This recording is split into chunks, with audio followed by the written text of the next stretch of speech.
Hey everybody, Brian here, Jesus Uncomplicated. Yeah, I can't see who's joining me on this live video. That's fine. Anyway, I just wanted to come on here. My phone doesn't have enough space in it to actually record a video. So I just thought, you know what do I do this live? Okay, doing it. I know that nobody's watching necessarily as I do this live, but I need to save it on here because I had some thoughts. And first of all, I just want to kind of recap the last couple of months for you and talk about my life and my family's life and what's kind of going on with us. So, first of all, about mid-January, we caught COVID.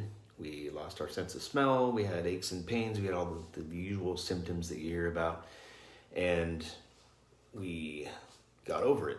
We waited till we were symptom-free you're supposed to wait like 72 hours. We waited till we were free of symptoms. It was a couple of weeks, and then we decided, okay, we'll go ahead and take this vacation that was scheduled. It's a 20th anniversary type vacation because my wife and I honeymooned at Walt Disney World 20 years ago almost. And of course, this time we have the 4 kids to bring along. And so we decided to, let's do this, because we were over the COVID by that point. Well, the ice storms hit, and we had to deal with that. And our houses down here in Texas are not built the same way that houses up north are built.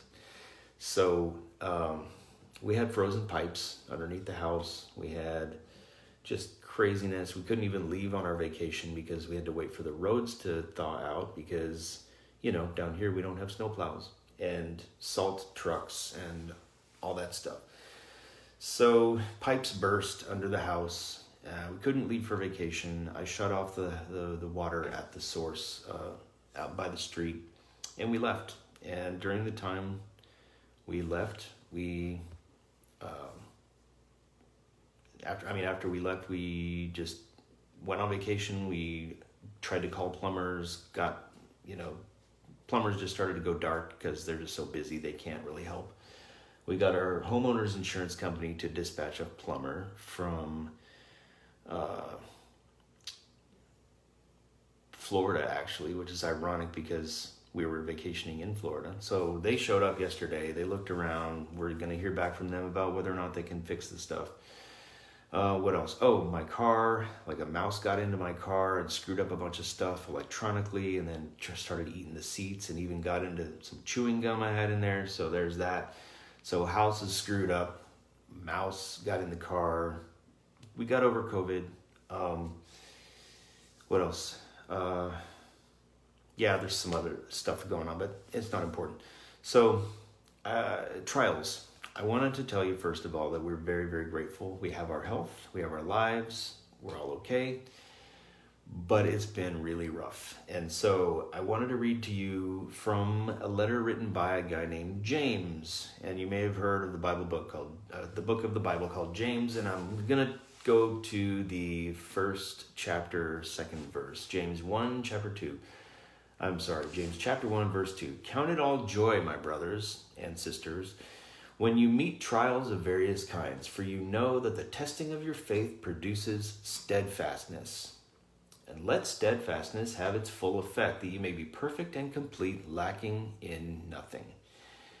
Count it all joy, my brothers and sisters. So that's the hardest thing to do, isn't it? When you're going through a bunch of crap that you can't control and you're trying to deal with it the best you can, count it all joy. That goes against what we kind of feel we should do in those situations. But it gives you a reason to count it all joy, because when you meet trials of various kinds, you know that the testing of your faith produces steadfastness, and another translation would call that perseverance. And so this builds your faith. Testing of your faith produces perseverance and steadfastness. So I like to think of faith, and I think I mentioned this either in one of the chapters of my book, or it was a blog post, or maybe it was a podcast. I don't remember. That faith is like a muscle that you have to work out. And so if you go through life never using your muscles to do what you do, and I'm not even talking about like bodybuilding or seriously working out, I'm talking about just existing as a human and getting normal amounts of exercise. If you don't use your muscles, they will atrophy. And the same, I believe, is true of faith, where if you don't exercise your faith, you tend to not have a lot of faith in the future. Your faith tends to be not as robust or as strong as it could be or as it should be if you don't have to work it. And so when as James 1:2 says, when you encounter trials of various kinds, count it all joy, because that is your faith muscle being worked out.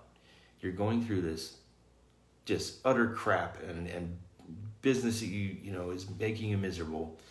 Count it all joy, because you are literally working out your faith muscle. And I know I keep saying that, it probably sounds cheesy, but that's just the way I look at it.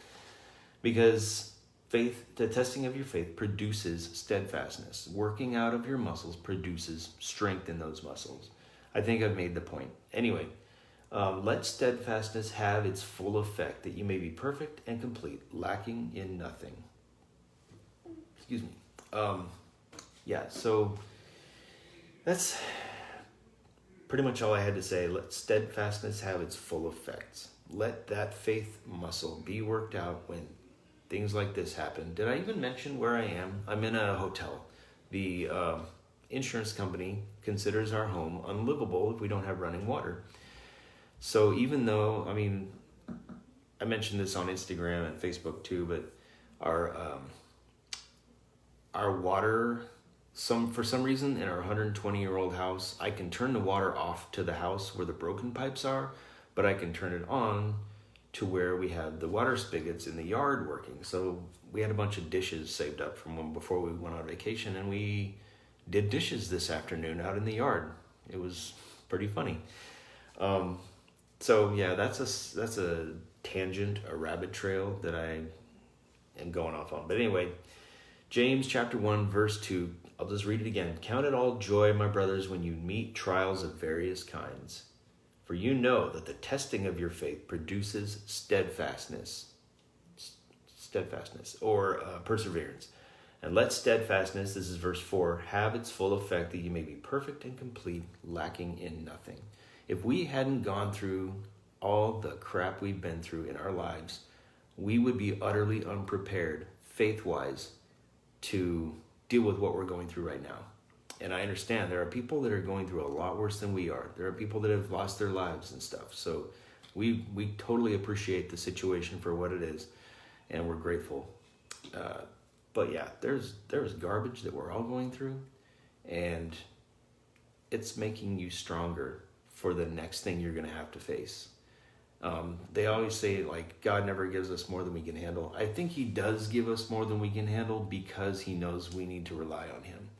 And so that's one of those things. But anyway, I think that's all I'm going to do. You all have a good evening. And maybe I'll do this again sometime. Let me know what you thought of it. All right.